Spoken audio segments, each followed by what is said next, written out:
Hey, what's going on, everybody? I'm Dan. This is Moonshine Talk, and today I want to talk about the controversy surrounding Chris Jericho because find it fascinating. It's kind of interesting, like how it's weaved and turned and all that sort of thing. But first, I did want to give a shout out to the band Mordant Red. Hopefully, you can see that pretty good.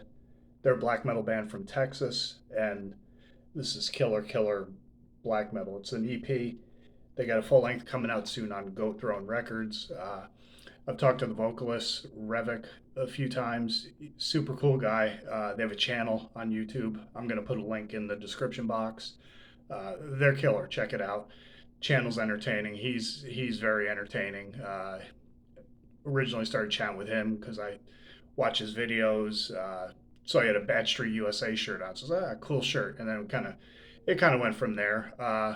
But yeah, so check them out. More in Red, they're killer. Definitely approve of their stuff. Also, I got a little show and tell for you.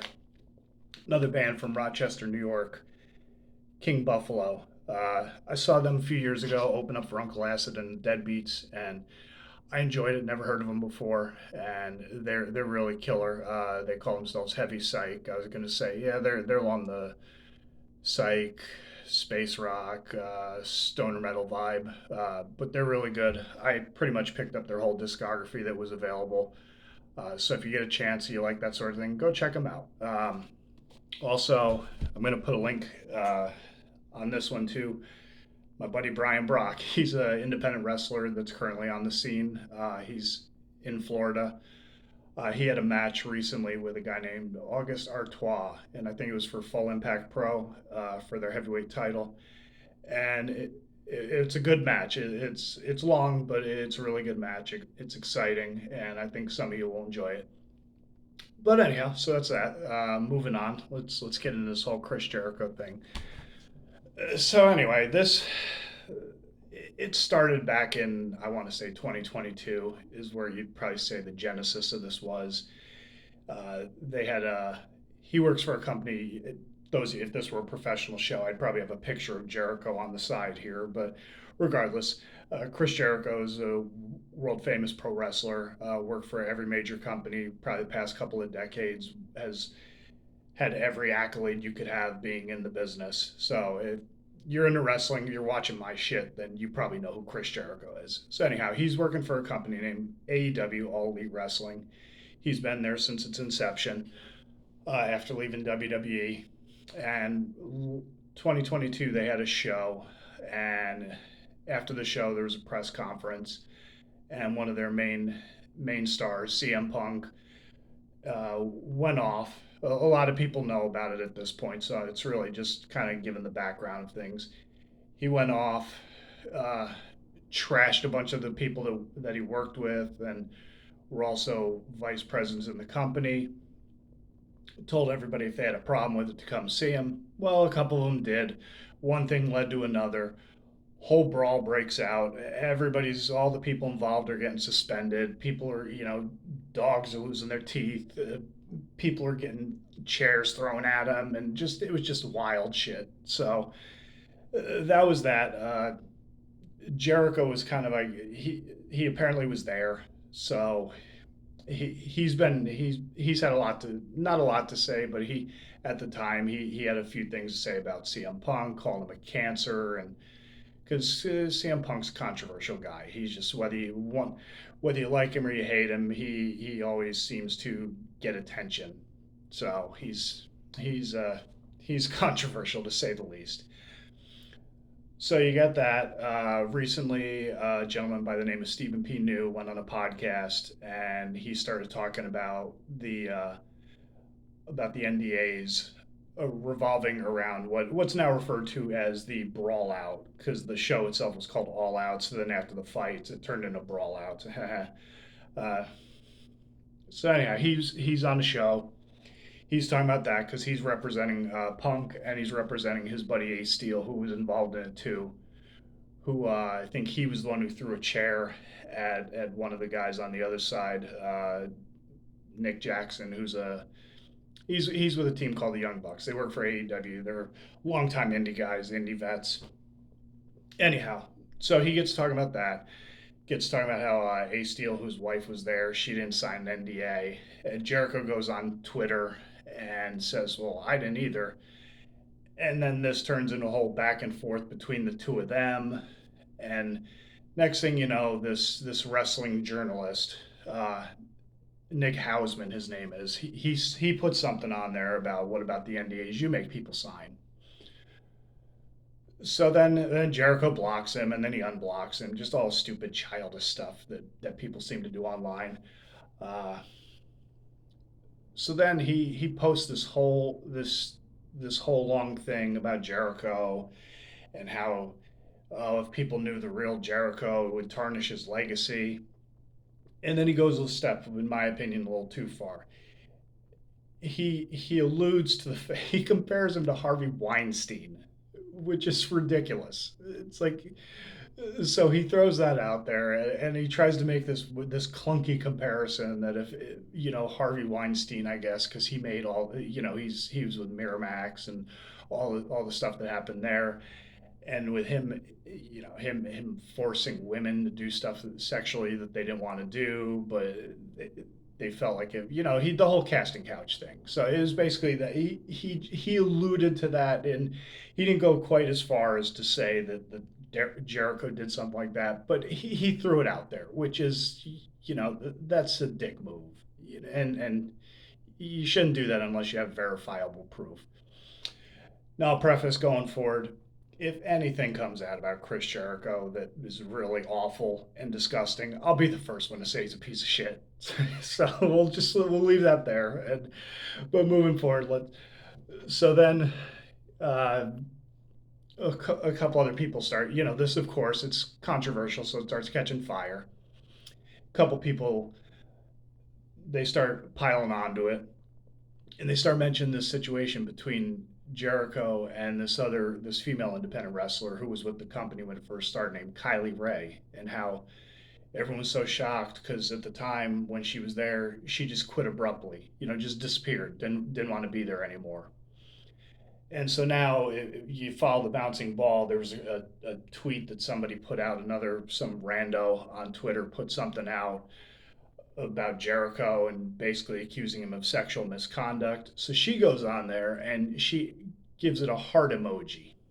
So now all the internet marks that now all of a sudden they're all, oh my God, Jer- Jericho's an abuser, this and that. So this thing starts taking off for a couple of weeks, and then it leads to they have a pay-per-view.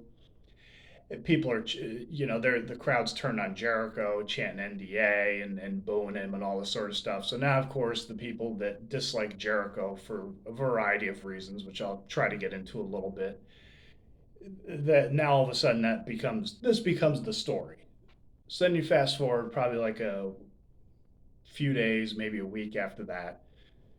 Now this Hausman guy comes out and he basically starts backpedaling. I don't know if lawyers got involved or what happened, but he starts backpedaling a little bit. And he's got a podcast with a gentleman named, I'm going to butcher his name, probably Robert Karpelis, something like that. He allegedly was a writer for WWE. Best I could check, he was there for 2 years. Did He got credited for 8 episodes in one pay per view? I don't know what he did there. I mean, in context, Patrice O'Neal, famous stand-up comedian, he was there for two. He's credited as being a writer with WWE for 2 years, and I couldn't tell you a damn thing Patrice did when he was there, and I don't think Patrice could have either while he was still alive. Even he had an interview on Opie and Anthony at one point, and they had Triple H on, and they were talking about Patrice being a writer, and the writers used to go on the plane with Vince McMahon because that's where he wanted them because he was the head of creative, so that's where all the writers would have to go. They'd have to travel with him, and if you were a big star like Undertaker, Kurt Angle, Triple H, Jericho, Rey Mysterio, guys like that, the top guys, you would also go with them. And he was on the plane with Triple H one day, and so they had him in studio for an interview. He couldn't remember a damn. He didn't remember Patrice. So who the hell knows how integral to the process that this guy was? I don't know. I'm not trying to bash him. I'm not trying to insult him or anything. But it is what it is. So anyhow, they and go back to this Hausman guy. He's famous because at the Brawl Out press conference, CM Punk Bunk whatever. CM Punk had a bitch fit about him because he knows or knew a guy who he's got history with. If you're watching this, you know the whole story. I'm not going to go too deep into it because it's getting too much into the weeds. But he's famous because CM Punk lashed out at him, and now they've patched things up. They're buddies, and he pretty much like defends and co-signs everything that he does, and it's kind of like the same, like this Stephen P. New and Punk and this guy, and they're all like interweaving. They're all like this little clique with Jim Cornette and all. It's just like it's a whole thing. Wrestling, if you don't know, is a very cliquey business, and so that's their clique. That's kind of like even though they're not all hanging out together, having beers and throwing barbecues on the weekends, that's kind of who they all that's the people who gravitate towards one another. So anyhow, so we move forward to his podcast, and he starts backtracking a little bit, and he starts saying stuff like, "Oh, I didn't know that it was going to catch fire like it did." It's like, dude, you compared to the guy, you compared him to friggin' Harvey Weinstein. What did you think was going to happen? You've got a little bit of heat on you because of all the brawl out stuff. So people are noticing your shit, and so in my opinion, it was a little irresponsible to say something like that because it's just people on the internet, especially wrestling fans. They're just so many of them are so weird, and they're a part of this group that they're all terminally online, and they seem to be somewhat removed from reality a little bit. So they'll believe anything, especially if they have a bias towards something or other. So, and I think that's a lot of what happened here. And then it's weird because a lot of this came about because this Kylie Ray chick put a heart emoji on something, and I missed a crucial point to all this. So part of the story is that allegedly the reason that she left the company was because she was supposed to go up to a hotel room with a bunch of people, probably an after party after a show. Uh, Jericho was there, and when she got there, he was part of the after party, I should say, excuse me. And when she got there, it was just him. So I don't know what was going on there. And then allegedly he made a pass at her. Now, however you define making a pass at somebody is that's kind of crucial to whatever happened here. Nobody's talking about all that, but if it's just he tried to get in her pants or something, or just that's something that people do. It's just human nature. It's kind of you could take it a little further and say, well, you're kind of a scumbag because you're married, and that's fair. That's totally fair. But if he's drunk and tried to kiss her, he's drunk and said, this, that, or the other to her, and then she apparently freaked out and shortly thereafter quit the company. So it's like there's levels to this. There it's comparing him to Harvey Weinstein because he might have potentially tried to kiss her while he was drunk, or just tried to put his hand down small of her, but stuff like that. It's just I don't know. I really can't. It really bugs me when people do this because they did it to Louis C.K. too. Louis C.K. got into a lot of trouble because he was doing things were kind of he was doing deviant things with women. But as far as I know, and from all the stories that have come out, it's not like anybody didn't. They were all cool with it, and but then it just turned into this whole thing because of the whole power dynamic thing that people believe in. And so it's just stuff like that. It's like not to get too deep into it and the controversies and all that and kind of do all this polarizing stuff, but that's kind of that as far as that sort of stuff goes, that seems to be where all that's how this controversy. That's why it's a controversy because all these different layers to it. So he goes on a show and says all that. Like I didn't think he was going to catch fire, which I think he did. I think he was seeking some attention. Admitted that he doesn't like Jericho for whatever reason. He says, "Oh well, he's a bully and he's hurt a lot of people." So you know, and whatever that means, it's very vague, and you know that could mean anything.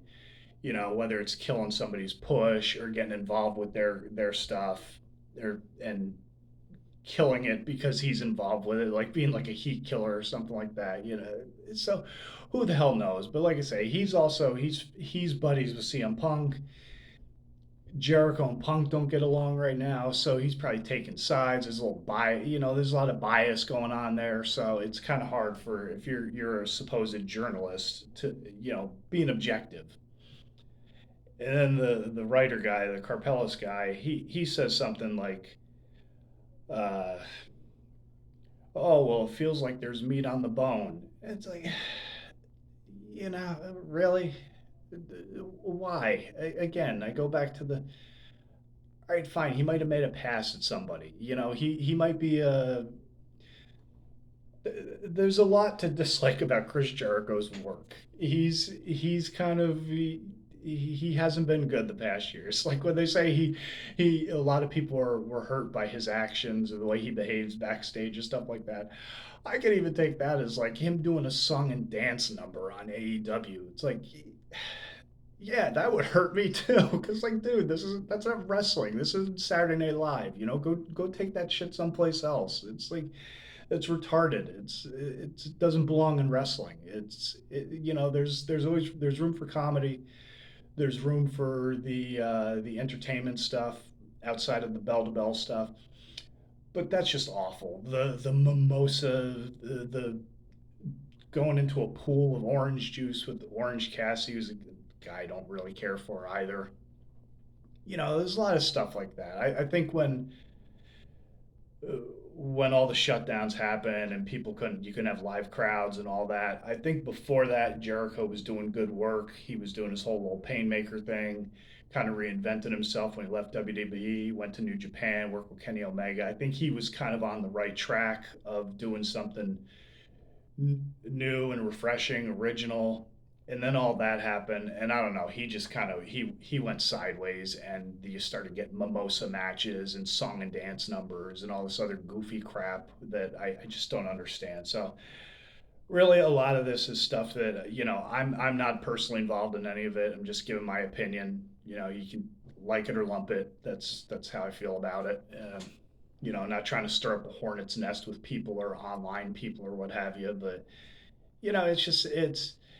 it's just weird, and not a lot has come out since, other than I think the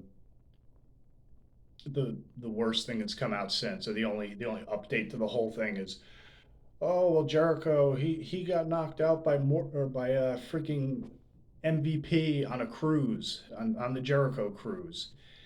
It's like, as far as I know, as far as that story goes, the two of them are vastly different on the political spectrum. They're probably arguing over politics and possibly even business, money, or what have you. And one thing led to another. They got into a fight, and Jericho lost. These things happen. I don't know MVP that well.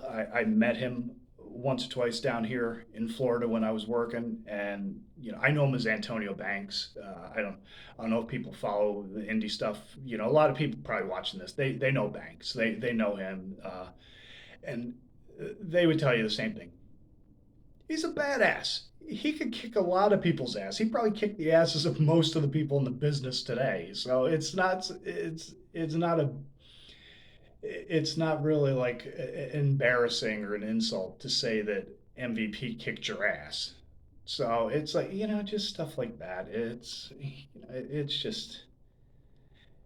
just kind of ridiculous. I think it ties into a lot of the whole like people getting into the mob mentality and piling on and the whole cancel culture thing. But who knows? This is just me talking out of my ass and just giving my 2 cents on on something that's a hot topic right now. Like I say, if anything more comes out and it's more awful and gross and disgusting and warrants people saying, yeah, he's a scumbag and he needs to go away, then I'll tell you, yeah, he's a scumbag and he needs to go away. But so far, there's really not much there. It could, again, could all be tied up in lawyers and non-disclosures and all that stuff, which was a big part of this whole story. But I don't know. I feel like people who are really piling on this story, they're just piling on because they want to destroy things and they want to. They don't like him. They don't like him personally. They don't like he's his politics. Like his wife was at the rally in Washington, and so a lot of people, I think their biases they kind of show through, and they feel like if they can get him, they can get him on this, then they can get him for all the other stuff. Like I think he donated to Trump or something or other. So a lot of internet people are really upset about that, and I think sometimes I've even watched a couple of videos on it. You see people say stuff, and you read comments, and you hear people say, well, yeah, I mean, I'm not really. I mean, yeah, that bugs me, but that's not why I'm mentioning this. But I'm going to mention it like two, more times. So it's like, yeah, it kind of is. Your bias is showing through, and it's like you're you're allowed presumed innocence in this country, and it just seems like the internet is not, it's not a good place for to have that. So it's just anyhow, I'm just babbling at this point. So that's the story. Again, going back a little bit, I'm going to put links in the description to some of the stuff that I enjoy. And that's pretty much it. That's my thoughts on the whole Chris Jericho controversy. Hope you enjoyed this. Everyone who's watched my videos, thank you. If you enjoyed this, do all the things they tell you to do. Sorry that I babbled on for it's looking like 22 minutes. That's kind of long, way longer than I would planned on going, but that's what I do sometimes when I get rolling. All right. Thanks. I'll talk to you soon. Bye now.